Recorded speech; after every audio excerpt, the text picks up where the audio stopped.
వస్త్రదానము, అదేవిధంగా ధనదానము, రక్తదానము, అదేవిధంగా అన్నదానము, ఈ విధంగా అనేక దానాలలో అతి శ్రేష్టమైనటువంటి దానం ఏదైనా ఉన్నారంటే అది కన్యాదానమట.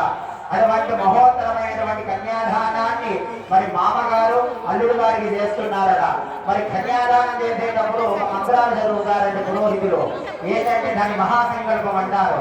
ఆ మహాసంకల్పంలో ఏం చెప్తారంటే, అయ్యా దాదాపుగా ఎన్ని రాజ్యాలు ఉన్నాయో అన్ని రాజ్యాల పేర్లని, అదేవిధంగా ఏ యొక్క దేశమునందు, ఏ యొక్క ద్వీపమునందు, ఏ యొక్క ప్రాంతమునందు ఉన్నామో ప్రతి ఒక్కటి కూడా చెప్తారట.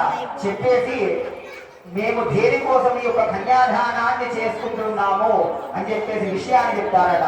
ఇహ జన్మని జన్మాంతరేషువా అంటే దాదాపుగా జన్మాంతరాల వరకు కూడా ఈ యొక్క కన్యాదానం చేయనటువంటి ఫలితము లభిస్తుందట. కాబట్టి అటువంటి మహోత్తరమైనటువంటి ఈ యొక్క కన్యాదానాన్ని చేస్తున్నారు మన అల్లుడి గారికి. అలా కన్యాదాన అహంకరిష్యే అదా సంకల్ప్య మహాసంకల్పవర్ణంకరిష్యే. ఓం అఖానంతవేర్యస్య శ్రీమదాదినారాయణస్య అచిత్యా వరకథ శక్త్యా జ్ఞానస్య మధ్యే పరిక్రమణ